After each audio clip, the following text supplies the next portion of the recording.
اعوذ باللہ من الشیطان الرجیم بسم اللہ الرحمن الرحیم وَإِذَا قِيلَ لَهُمُ اتَّبِعُوا مَا أَنزَلَ اللَّهُ قَالُوا بَلْ نَتَّبِعُ مَا وَجَدْنَا عَلَيْهِ آبَاءَنَا أَوَلَوْ كَانَ الشَّيْطَانُ يَدْعُوهُمْ إِلَىٰ عَذَابِ السَّعِيرِ۔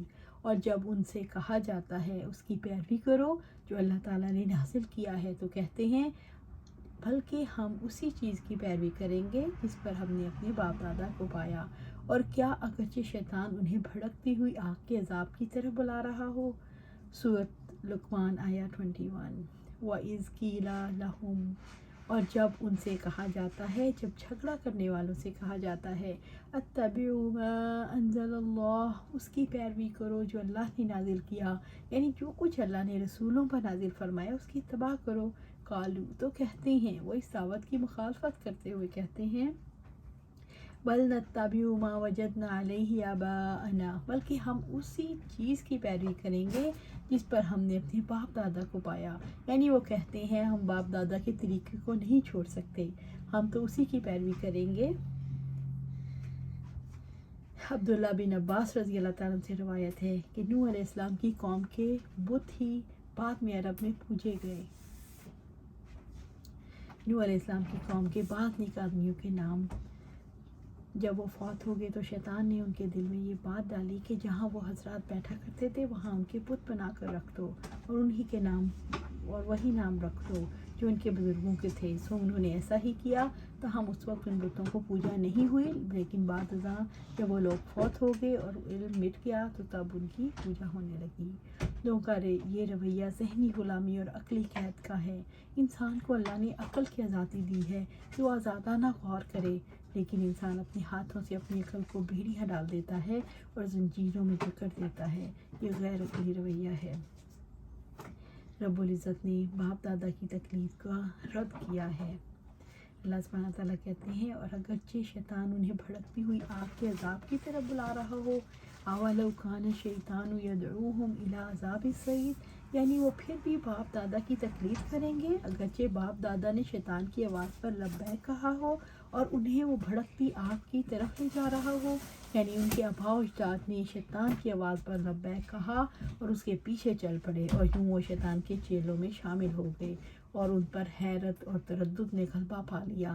کیا یہ چیز اس بات کی موجب ہے کہ اس کی پیروی کی جائے، اس کے طریقے پر چلا جائے، یا یہ چیز ان کو ان کے آباء و اجداد کے مسلک پر چلنے سے ڈراتی ہے اور ان کے پیروکاروں کی گمراہی کا اعلان کرتی ہے؟ ان کے آباء و اجداد کے لیے شیطان کی دعوت کسی محبت اور مودت کی بنا پر نہیں۔ وَمَن يُسْلِمْ وَجْهَهُ إِلَى اللَّهِ وَهُوَ مُحْسِنٌ فَقَدِ اسْتَمْسَكَ بِالْعُرْوَةِ الْوُثْقَىٰ وَإِلَى اللَّهِ عَاقِبَةُ الْأُمُورِ، اور جو شخص اپنے آپ کو اللہ تعالیٰ کے سپرد کر دے اور وہ ہو بھی نیک تو یقیناً وہ ایک مضبوط سہارا تھام چکا اور سارے کاموں کا انجام اللہ کی طرف ہی ہے۔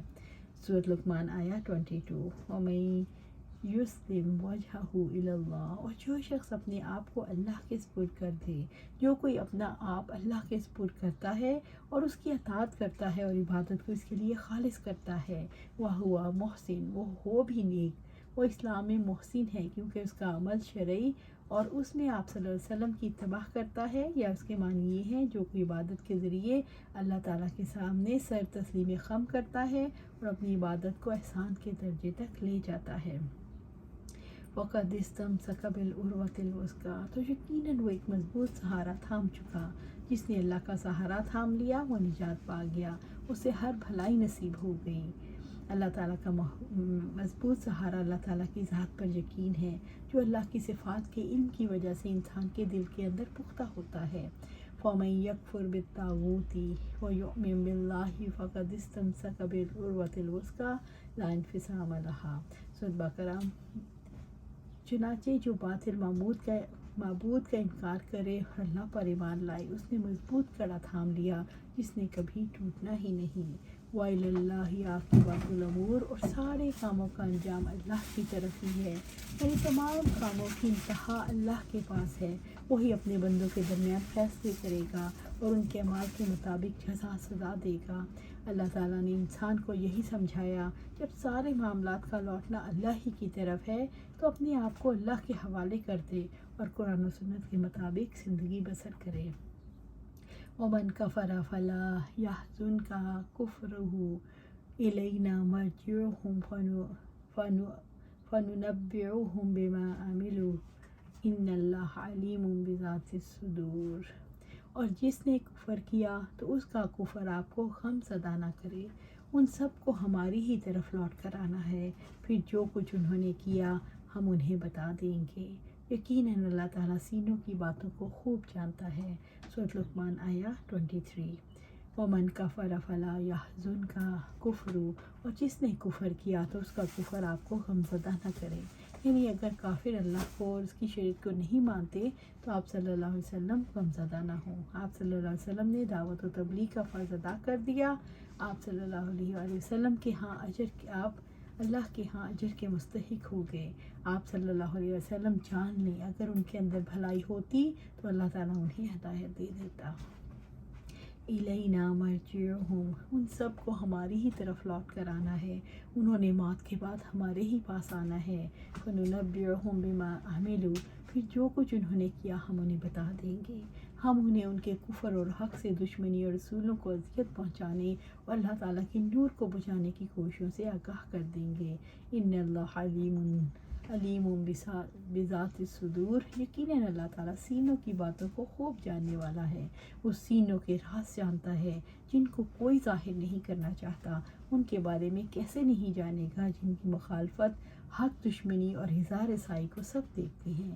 اللہ تعالیٰ نے انسانوں کو الینا مرجعہم، ہماری ہی طرف لوٹ کر آنا ہے سے یہ احساس دلایا ہے، جو کچھ کہتے ہو یا کرتے ہو اسی کی طرف آ رہے ہو۔